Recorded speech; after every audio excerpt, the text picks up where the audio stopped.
तो क्या आप भी मेरी तरह सोलो में अकेले गेम खेल खेल कर और माइनस करवा करवा कर बोर हो गए हो, और आप भी क्या मेरी तरह एक ऐसी स्क्वाड की तलाश में हो जो इतनी प्रो हो कि आपको कुछ करने की जरूरत ही ना हो, वो अपने दम पे ही आपको ग्रैंड मास्टर करवा दे। तो इसीलिए आज की वीडियो में मैं डिफरेंट टीममेट्स के साथ खेलूंगा, जैसे कि यूट्यूबर्स, सब्सक्राइबर्स, रैंडम फ्रेंड्स। तो इनके साथ मैं 5-5 मैचेस खेलूंगा और देखूंगा कि इस टीम के साथ मेरी ज्यादा रैंक प्लस होता है और कौन सी टीम मुझे ग्रैंड मास्टर पहुंचाने में मदद कर सकती है। तो सबसे पहले मैं एक यूट्यूबर टीममेट के साथ खेलने वाला हूँ और फिर देखते हैं कि यूट्यूबर टीममेट मेरे लिए कितना हेल्पफुल होता है रैंक पुश में। मैं बुलाने वाला हूँ फंटू गेमर को। तो अब अगर आप इनको नहीं जानते तो मैं आपको बता दूं कि ऐसा बीआर का कोई सीजन नहीं होता जिसमें ये ग्रैंड मास्टर नहीं जाते, मतलब बस इस बार ही नहीं गए क्योंकि वो थोड़ा सा किसी और काम में बिजी है, वरना तो वो पूरे महीने ही ग्रैंड मास्टर पे रहते थे। तो अब देखते हैं मेरे लिए कितने फायदेमंद होते हैं। लेकिन मैच शुरू करने से पहले मैं एक बात आपको और बता दूं कि ये दिन का हमारा पहला मैच था, इसीलिए पहले मैच में हम बिना किल्स किए ही निपट जाते हैं और ऐसा ही ठीक दूसरे और तीसरे मैच में भी होता है। तब आप सोच रहे होंगे कि ये क्या हो रहा है, इतने अच्छे प्लेयर्स होने के बाद भी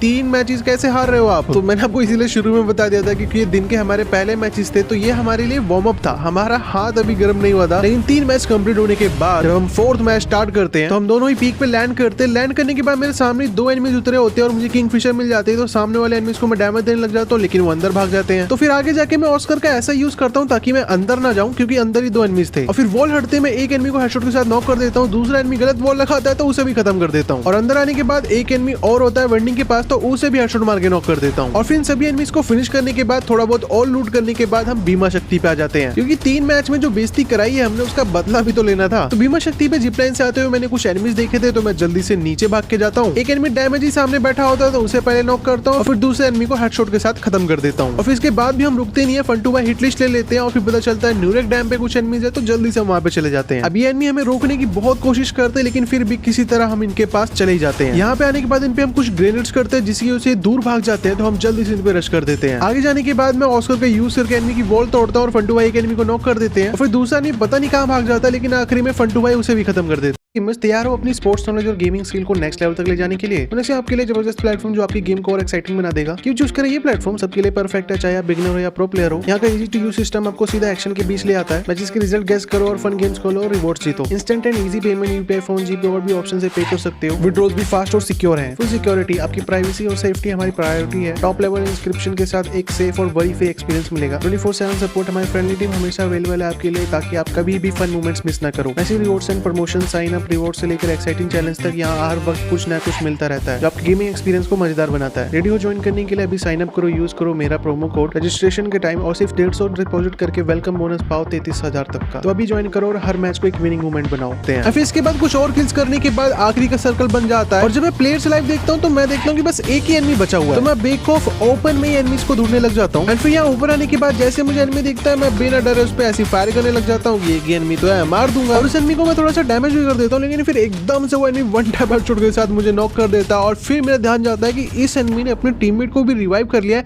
और अब फंटू भाई को 1v2 करना है। तो एक एनिमी को तो फंटू भाई स्नाइपर से बड़े आराम से मार देते हैं और फिर लास्ट वाले एनिमी को भी MP40 से हेडशॉट के साथ खत्म करते हैं और इस मैच को बड़े आराम से बुया करा लेते हैं। अगर शुरू में ही हम पहले वार्म अप करके आते तो शायद हमारे जो पिछले 3 मैच ऐसे खराब गए थे वो ऐसा नहीं होता। इस मैच में हमें 49 का प्लस मिला और फिर अगला मैच भी काफी बढ़िया गया हमारा। तो अब मैं आपको बताता हूँ कि टोटल 5 मैचेस में हमने कितना रैंक प्लस करा। 3 मैच में तो हमने बस रैंक माइनस ही कराई है, आखिरी के 2 मैचेस में हमने प्लस करा, जो फिर टोटल प्लस निकल के आता है 53 का। अब वैसे यूट्यूबर टीममेट के साथ रैंक पुश करना इजी तो होता ही है, लेकिन यूट्यूबर इतना फ्री कहाँ होता है जो तुम्हारे साथ वो रैंक पुश करे। तो इसीलिए हमें जरूरत पड़ती है फ्रेंड्स की। और अब मैं बुलाऊंगा अपना नेक्स्ट टीममेट जो कि है मानियाफिको। तो मुझे ऐसा लगता है कि जितनी भी बैटल ग्राउंड्स गेम है या फिर कोई भी नॉर्मल गेम है वो हमेशा दोस्तों के साथ खेलने में ही मजा आता है। लेकिन क्या मेरे दोस्त इतने प्रो है कि वो मुझे रैंक पुश में हेल्प कर सके? आओ देखते हैं। तो पहले ही मैच में हम दोनों निपट जाते हैं और ऐसे मरने के पीछे ना एक बहुत बड़ा रीजन है। बानिया ने ना मैच शुरू होते एक गंदा सा जोक मारा था जिसकी वजह से इतनी हंसी आ रही थी कि पूरा मैच से ध्यान ही हट गया था। लेकिन फिर दूसरे मैच में हम क्लॉक टावर पे उतरते और यहाँ पे थोड़ी सी लूट करने के बाद जब मैं नीचे आता हूँ तो एक एनिमी यहाँ बैठा होता है जिसे मैं नॉक तो कर देता हूँ, लेकिन मैं भी नॉक हो जाता हूँ। लेकिन मानिया जल्दी से रिवाइव कर देता है। अब क्लॉक टावर पे ज्यादा एनिमीज आए नहीं थे, इसलिए हम हैंगर पे चले जाते हैं। एक एनिमी वेंडिंग वाले वेयर हाउस में दिखता है जिसे मैं दूर से नॉक कर देता हूँ, लेकिन उसका टीममेट रिवाइव करने की उसे बहुत कोशिश करता है और रिवाइव कर भी लेता है। तो हम जल्दी से रश करना शुरू करते हैं। पास में आने के बाद मैं ऑस्कर का यूज करता हूँ और उस एनिमी को जैसे तैसे करके नॉक करता हूँ और फिर मानिया दूसरी तरफ से घूम के आता है और दूसरे एनिमी को भी खत्म कर देता है। एंड फिर हैंगर पे थोड़ी बहुत और लूट करने के बाद हम लोग बीमा शक्ति पे आ जाते हैं और यहाँ पे भी पता चलता है कि कोई भी एनिमी नहीं आया है। लेकिन जैसे हम यहाँ से जाने लग जाते हैं एक एनिमी मुझे ही नॉक कर देता है और रफेल होने की वजह से मानिया मुझे बचा भी नहीं पाता है। लेकिन फिर मानिया किसी तरह मुझे वेंडिंग से रिवाइव करता है और मैं वापस अपनी लूट पे आके लूट करता हूँ। फिर उसके बाद वापस से मैं जोन के अंदर जब जाने लग जाता हूँ तो मेरे सामने एक एनिमी आता है जिसे मैं थोड़ा सा डैमेज देता हूँ और फिर ऑस्कर का यूज करके वॉल हटा के उस एनिमी को नॉक कर देता हूँ। लेकिन फिर मानिया बताता है कि यहाँ पे एक और एनिमी और वो तुरंत ही नॉक फिनिश भी हो जाता है। मैं उस एनिमी का बाहर निकल कर वेट करता हूँ लेकिन मैं देखता हूँ कि वो तो वेंडिंग जा रहा है अपने दोस्त को रिवाइव करने के लिए, तो मैं जल्दी से उस पर रश करता हूँ और उसे थोड़ा सा डैमेज देके अंदर रश कर देता हूँ। ये एनिमी भागने की फिराक में था तो मैं जल्दी से बाहर आता हूँ और मुझे पता था यहाँ छुपा होगा इसलिए फायर करके उसे नॉक कर देता हूँ और फिर इसे फिनिश करते मेरे पास टोकन आ जाता है तो मैं जल्दी से मानिया को रिवाइव कर देता हूँ। लेकिन इसके बाद जब मैं जोन में जा रहा होता हूँ तो जिस एनिमी को मैंने पहले मारा होता है वो रिवाइव होकर आ चुका होता है और मेरे सामने खड़ जाता है। लेकिन तब तक मानिया आ जाता है और वो इस एनिमी को मार देता है। लेकिन फिर पता चलता है कि इस एनिमी का टीममेट वापस वेंडिंग गया रिवाइव करने के लिए, तो मैं जल्दी से भाग के नीचे जाता हूँ। सामने वॉल दिखती है तो मैं ऑस्कर का यूज करता हूँ लेकिन उस एनिमी को किसी तरह खत्म कर देता हूँ। अब यहाँ पे हम जोन में थे और जोन के अंदर ना मर जाए इसलिए मानिया मुझे कहता है कि लोड आउट से जल्दी से आउट जोन बफ वाला यूज कर ले ताकि हम मरे ना जोन के अंदर। तो इस तरह हम बड़े आराम से बिना जोन से ज्यादा डैमेज खाए जोन के अंदर आ जाते हैं। फिर पीक पे आने के बाद ये भूल भुलैया वाली जगह पे मैं देखता हूँ कि दो एनिमीज है और सामने एक एनिमी नॉक होने वाला है। तो जैसे वो एनिमी नॉक होता है मैं ऑस्कर का यूज करके रश करता हूँ और उस एनिमी को डैमेज नहीं लगता हूँ लेकिन एनिमी वॉल लगा लेता है। तो मैं आरपीजी का यूज करके वॉल तोड़ता हूँ और उस एनिमी को खत्म कर देता हूँ। लेकिन घर के ऊपर एक एनिमी होता है जो मुझे नॉक कर देता है लेकिन मानिया मुझे किसी तरह रिवाइव कर देता है। अब दोस्त होने का यही फायदा होता है कि फर्स्ट प्रायोरिटी आपके दोस्त की यही होती है कि अगर आप नॉक हो तो वो आपको रिवाइव करे। तो जो भी एनिमीज घर के ऊपर चढ़े थे उन्हें आखिरी में नीचे तो आना ही था। तो जोन आने के बाद जैसे वो एनिमीज नीचे आते हैं मैं उन पे ग्रेनेड करने लग जाता हूँ। एक एनिमी को काफी बार डैमेज भी दे देता हूँ लेकिन जब दूसरा ग्रेनेड फेंकता हूँ तो वो एनिमी नॉक भी हो जाता है। फिर उसके बाद आखिरी के दो एनिमीज यहाँ चट्टान के पीछे होते हैं। तो एक एनिमी को मैंने पहले नॉक कर दिया था और फिर दूसरे एनिमी पे रश करके उसे भी हेडशॉट्स के साथ खत्म कर देता हूँ और इस मैच को हम बड़े आराम से बुया कर लेते हैं। तो आपको वैसे पता होगा कि बीआर के मैचेस कितने लंबे लंबे होते हैं और इन्हें अकेले खेलने में कितना ज्यादा बोरिंग फील होता है। लेकिन दोस्तों के साथ अगर हम 10 मैच भी खेलें तो भी कमी लगता है क्योंकि इसमें हम बोर नहीं होते हैं। बाकी अब मैं आपको बताता हूँ कि 5 मैचेस बाद मैंने कितना रैंक प्लस कर लिया। लेकिन उससे पहले मैं आपको बताता हूँ कि दोस्त जितने अच्छे होते हैं उतने ही खतरनाक भी। मैंने इसको बताया कि भाई मैं एक वीडियो बना रहा हूँ जिसके अंदर मैं चेक कर रहा हूँ कि कौन से टीममेट्स बेस्ट होते हैं रैंक पुश करने के लिए। तो ये बंदा मेरे ही मजे लेने लग गया। इसने एक मैच में तो बढ़िया खेला, बाकी के सारे मैचेस में बस मेरा माइनस करा रहा था ये। तो इसलिए मैंने आखिर में बस 5 रैंक ही प्लस करा 5 मैचेस खेलने के बाद। तो एकदम जान पहचान लोगों के साथ खेलने के बाद अब एकदम मैं अनजान लोगों के साथ खेलूंगा यानी रैंडम। तो रैंडम वर्ड सुन के आपके दिमाग में क्या आता है? Boat, noob. तो क्या हर रैंडम प्लेयर बोट ही होता है? आओ देखते हैं। तो मेरी रैंक अभी एलीट हीरोइक है। तो मैंने ऑटो मैच ऑन करके मैच खेलना स्टार्ट कर दिया। प्लेन में आते मैंने सोचा कि ये रैंडम टीममेट तो मुझे पक्का फॉलो नहीं करेगा, जहां मैं उतरना चाहता हूँ ये पक्का नहीं वहां आएगा। तो मैंने सोचा कि मैं इसे ही फॉलो कर लेता हूँ ताकि ये जहां जाए मैं इसके साथ आ जाऊँ। लेकिन ये बंदा पता नहीं कैसे अकेले उतर गया और मैं उतर ही नहीं पाया। तो जैसे मैंने देखा कि पीछे लैंड कर रहा है तो मैं भी जल्दी से पीछे लैंड करने लग जाता हूँ। लेकिन फिर मैं रियलाइज करता हूँ कि यार ये मेरे स्काईविंग पे ये जा रहा है और मैं स्केटबोर्ड पे जा रहा हूँ। मतलब पैसे मैंने खर्चे, डायमंड मैंने खरीदे और फिर स्काईविंग मैंने लिया, लेकिन मजे ये ले रहा है। मतलब गरीना को कुछ तो करना चाहिए कि मेरा स्काईविंग है मुझे दो ना। और इतने से ही नहीं मैं परेशान था। मैंने आपको शुरू में बताया था ना कि मेरी रैंक एलीट हीरोइक है। तो लैंड करने के बाद जब मैं अपने रैंडम टीममेट से पास जाता हूँ तो मैं देखता हूँ कि वो तो एक बोट है। गेम प्ले वाइज नहीं कह रहा, मैं देखने में ही बोट लग रहा है भाई वो। तो मुझे इस पे इतना ज्यादा गुस्सा आ रहा होता है कि मैं इस पे एफजीएल चला देता हूँ। मेरा ही भरोसा आग आग, मेरा ही भरोसा आग। तो इस मैच में मेरा 1 का माइनस होता है। तो मैंने रैंडम के साथ 5 मैचेस खेले लेकिन हर एक मैच में एक ऐसा रैंडम आ रहा था जिसकी मुझे जरूरत नहीं थी। कोई रैंडम टीममेट मरने के बाद अपना माइक ऑन कर लेता और फिर उसके माइक से इतनी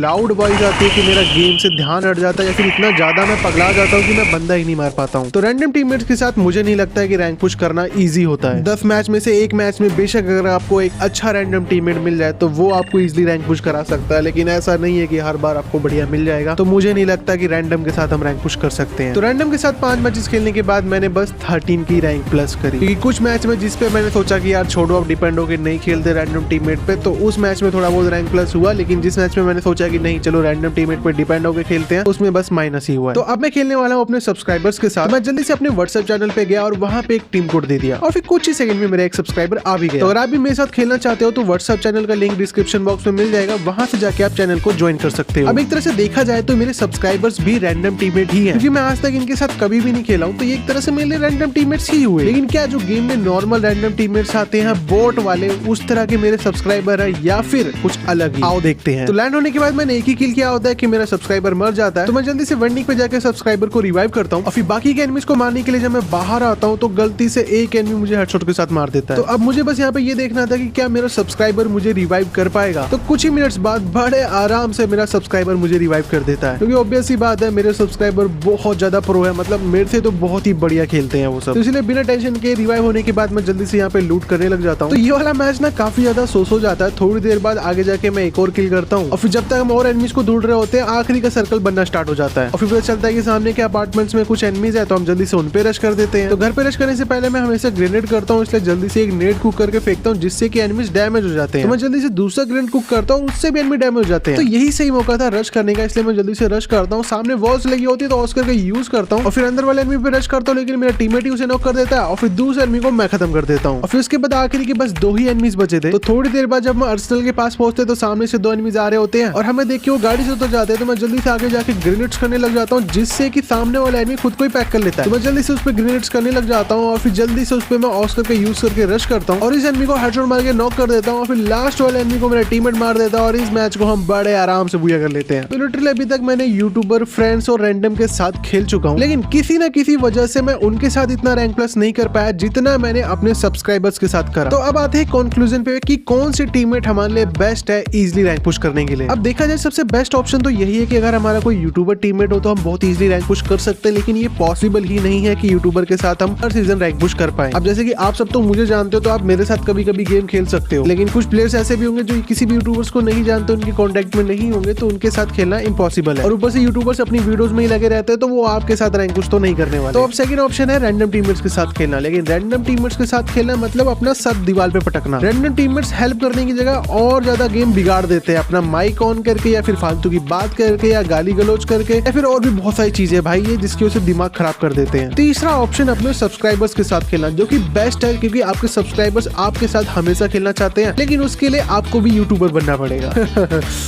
ठीक है, अगर आप यूट्यूबर हो तो अपने सब्सक्राइबर्स के साथ खेलो। हर सब्सक्राइबर यूट्यूबर को बहुत ही अच्छा गेम प्ले दिखाना चाहता है ताकि वो उसे फ्रेंड लिस्ट में ले ले या गिल्ड में ले ले या फिर कुछ भी अपना दोस्त बना ले। तो इसीलिए हर सब्सक्राइबर अपने यूट्यूबर को बहुत ही बढ़िया गेम प्ले दिखाता है। तो इस तरह सब्सक्राइबर आपको हेल्प कर सकता है रैंक पुश करने में। और फिर लास्ट ऑप्शन हमारे पास बचता है हमारे दोस्त। अब दोस्तों के साथ रैंक पुश करना इतना ज्यादा आसान नहीं है, क्योंकि दोस्त कभी भी सीरियस होकर गेम नहीं खेलते, वो मौज मस्ती मजाक में ही गेम खेलते हैं। तो रैंक पुश करना भी उनके साथ थोड़ा सा मुश्किल है, लेकिन इसको आप साइकोलॉजिकली चेंज भी कर सकते हो, उनसे चैलेंज लगा के या फिर उनके साथ कोई शर्त लगा के, जिसकी वजह से वो आपको रैंक पुश करने में भी हेल्प करेंगे और आपकी मौज मस्ती भी चलती रहेगी। तो मेरे पास तो यहाँ पे 2 ऑप्शन है कि मैं दोस्तों के साथ खेलूं या सब्सक्राइबर के साथ खेलूं। तो दोस्तों के साथ तो अभी मेरा मन नहीं, क्योंकि सब्सक्राइबर्स ने मेरा इतना ज्यादा रैंक प्लस कराया कि अब तो मैं उन्हीं के साथ खेलने वाला हूँ। तो अगर आप मेरे साथ खेलना चाहते हो तो जल्दी से व्हाट्सएप चैनल को ज्वाइन कर लो, जिसका लिंक आपको डिस्क्रिप्शन बॉक्स में मिल जाएगा। आज और जल्दी से सभी लोग साथ में खेलेंगे। बाकी आज के लिए इतना ही। चैनल पे नए आए हो तो चैनल को सब्सक्राइब करके बेल नोटिफिकेशन कॉल पे सेट कर देना, इस वीडियो को लाइक कर देना, इस वीडियो को सभी अपने दोस्तों को शेयर कर देना। मैं मिलता हूँ किसी और अगली वीडियो में, तब तक के लिए बाय बाय।